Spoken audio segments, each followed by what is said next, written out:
Well, hello there. It's Christine again, and we are live on Facebook and Instagram and YouTube.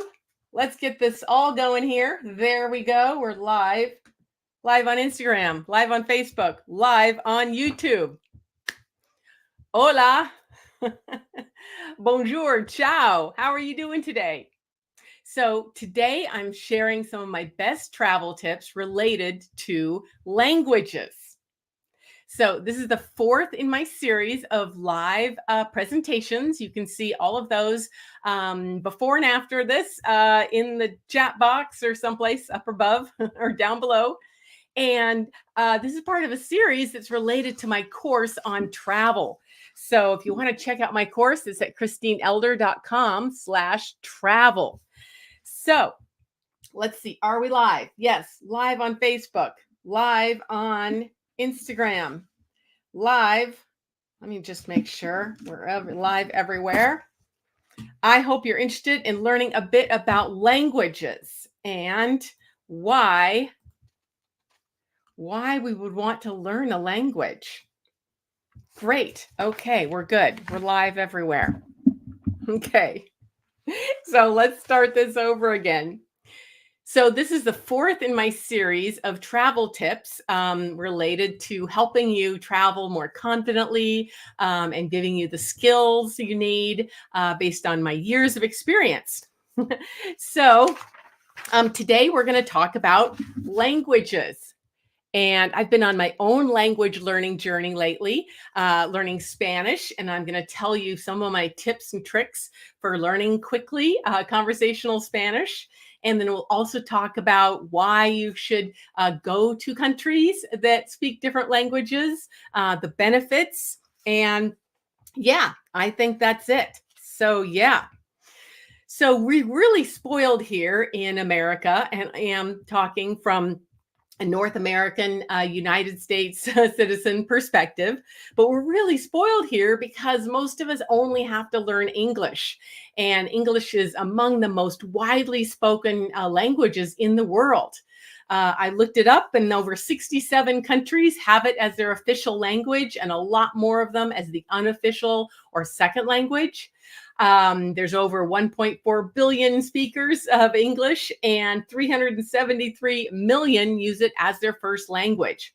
So it really is the default language in, tourism and business and technology and science. And so it's really easy for us English speakers to be lazy and spoiled and not learn another language. So why would we want to be brave enough to travel to a country that doesn't speak English as its primary language? Well, first, like I said, a lot of countries, more than you would ever expect, do speak English as at least a second or a third language. And just because we assume here that nobody else can speak any other language, because here in the United States, about 90% of us only speak English, that's not true in a lot of other parts of the world. I remember when I visited the Netherlands, they easily spoke, Dutch and English and German, and a lot of those smaller countries in Europe and Asia as well are used to speaking lots of languages because you don't have to go far to run into people of a different language and a different culture. So there are a lot of countries that, again, you wouldn't necessarily assume that you could travel to without learning another language. So in the Caribbean, there's Belize, let's see, there's Iceland, which is one of my bucket list places, Israel, Ireland, Guyana, the Philippines, many of the Scandinavian countries, as I mentioned. And many countries that were former British colonies. So you're really going to get around with English a lot more than you think. And people in the service industry are going to speak that. But it's really wonderful to learn at least conversational level of another language. And like I said, I'm going to be sharing some of my language learning journey with you in a moment. But so, what are some of the benefits to learning a new language? So, one of them for uh, original gangsters like me, a little older people, is it really helps with your brain health. They say that it staves off dementia by 4.5 years. So, it's really good for your brain, very stimulating to learn a new language. It also opens up a lot of the world for you to travel, and you're not as afraid to travel if you have just at least a few sentences that you can get from a guidebook like this. It also can be good for your career. Here in the United States, about 12% of people speak Spanish, for example, as their primary language. And so here in the States, it would be really good for your career to learn some Spanish, especially if you're in the education field or travel or law enforcement or health, especially sales, that kind of thing. And it's also fun to kind of refresh any skills you got in high school. Many folks here in the United States studied a second language in high school, which was a requirement to get into many colleges. And I took French. I took 4 years plus a fifth year in college because I had a really cute instructor in college. And so, it can refresh what you learn from high school. And so, like, French is one of those romance languages like Spanish. And so they dovetail really nicely. It can also be a really fun hobby, and you can connect with your friends. When I was going on this language learning journey with Spanish, I asked my best friend, if she'd practice a bit with me, and I didn't even realize that how good she was at Spanish because she traveled a lot for her work.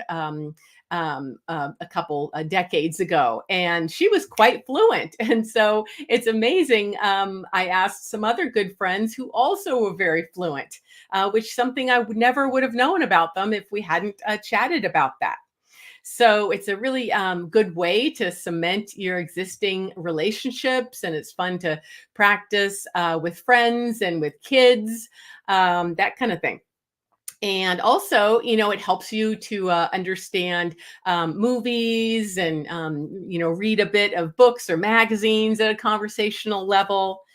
And it even helps you, understand song titles or song lyrics. I remember in high school, I loved Santana, and I even actually met his one of his brothers once in California. So I'm 7 steps removed from Carlos Santana, but he had many songs that he sang in Spanish, and of course, one of them was "Oye como va," and so it's fun to be able to know what that means and to sing along to it. Oye, como va? Mi ritmo. You got to that R. Mi ritmo bueno para gozar. So that's really fun. And then it also teaches you grammar. Again, probably in middle school, you learned things like the parts of the sentences and, how to do past and present tenses and, what reflexive verb was and subjunctives and diphthongs and homographs and homophones and all those kind of things. And you remember those again when you're learning a new language. So it's kind of good review for you, which can also help you if you've got kids or grandkids that you're tutoring with their language learning skills. And then I was reading, it was funny that among the easiest languages, according to a Babbel app, is Norwegian, Swedish, and Spanish. So thankfully, that's the one I'm learning right now is Spanish. So for a few examples of how useful it can be to learn a few sentences of a new language. So here's an example. I was in Italy, and if I'm at a restaurant, and we've been hiking around the ruins all day, and we come in and we're really thirsty, we can ask the waiter, "Mi scusi, una bottiglia di acqua minerale, per favore." Excuse my pronunciation, it's been a while, but I wanted to just share with you some examples. And then once I visited Turkey and the capital city of Istanbul, And well, no, I think Ankara is the capital, but anyway, Istanbul. And we were passing by all the rug dealers, and they were inviting you in to have tea, and you could say, "Memnun oldum, çok teşekkür ederim," to thank them. Now, maybe if you're in France, like I was in high school, it was so empowering for me to go to France in high school. That was my first experience with international travel. And I remember going into a French patisserie and being able to order some French pastries on my own. I was so proud of myself. So, it really gives you a lot of confidence and pride. But I remember, running into a really cute young French boy who asked me, if I could speak French. And I said, "Ah oui, je peux parler un petit peu de française." um, and then lastly, it really helps you to connect to the culture. When you're traveling, especially, it's fun. Like I always seem to run into a lot of kids, since I love kids and I teach, nature sketching with kids. And so I love connecting with kids when I'm traveling. And maybe if you see a little child, walking a dog, and you want to make friends with them, you can say, "Tú tienes un dulce cachorrita." So those are just some fun phrases, you can learn or you can use just to, connect with people. So, what are some of my tips for reaching some conversational level of Spanish or any language, actually? So, first, I want you to kind of forget any PTSD you might have from high school or college language learning classes. So, I just remember being so intimidated in my high school French class, and all they did was hammer in those verb conjugations, je suis, vous êtes, tous sommes, ils sont, and just getting that in your head, and you didn't feel like you got really any conversational skills.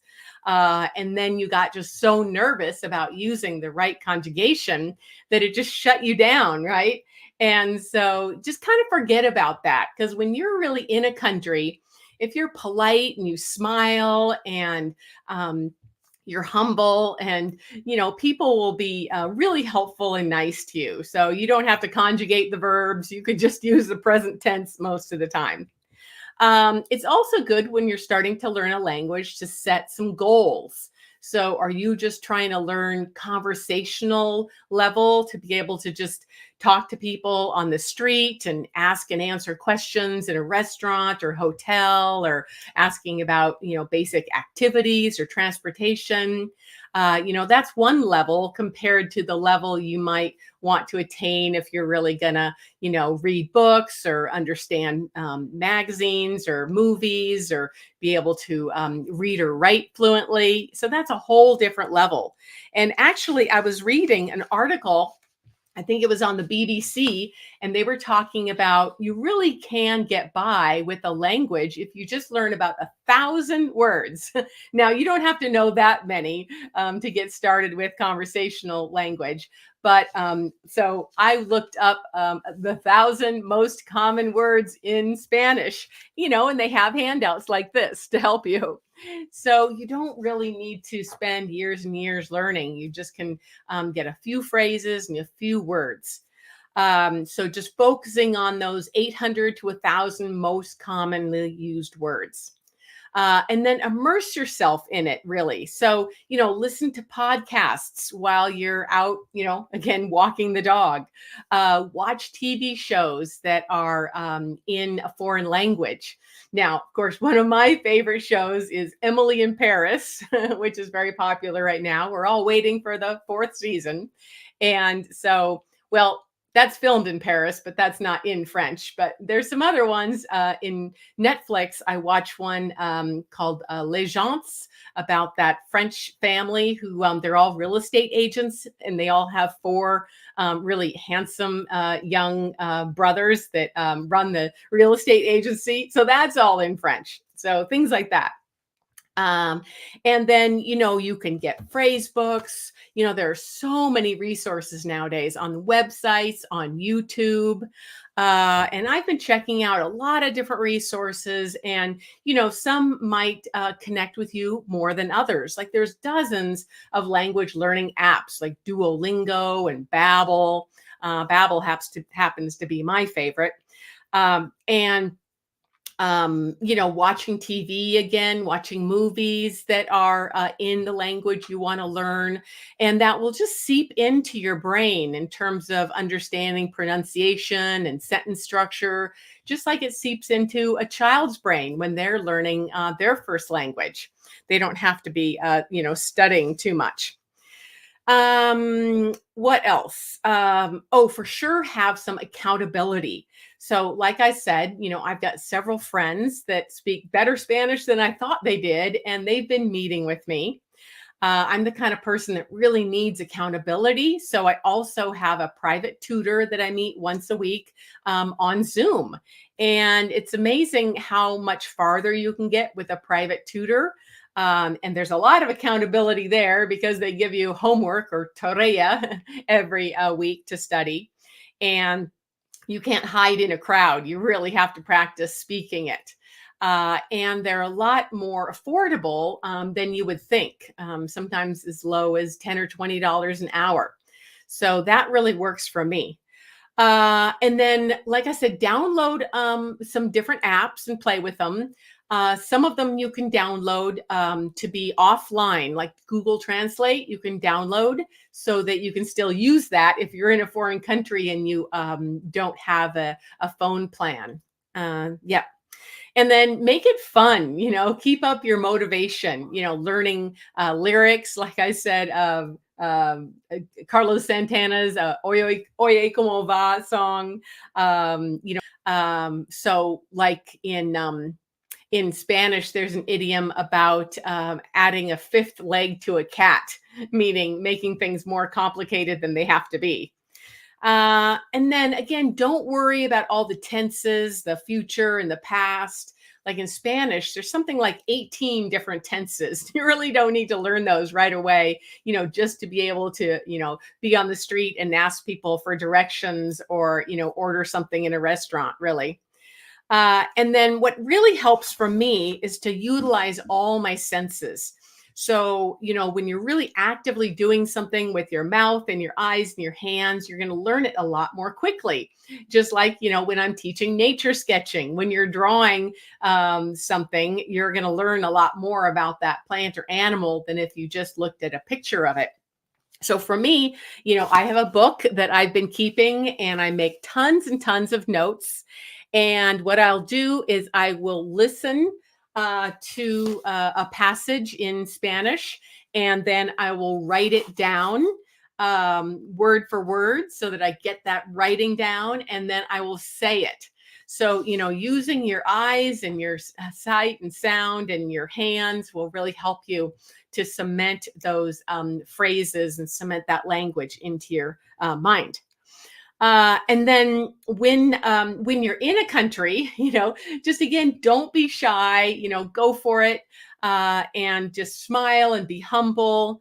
You can always use a lot of hand gestures. You can use props. You can use photos. You can even make flashcards or, put something, a screenshot on your phone of any really important phrases you need, especially maybe if you have health issues that people need to know about or dietary restrictions. If you just can't memorize that, you can always use your phone as a crutch. And so, yeah. Now, I'd love to know if you have any ideas that you would like to share. Yeah, just pop them in and I will try to answer those.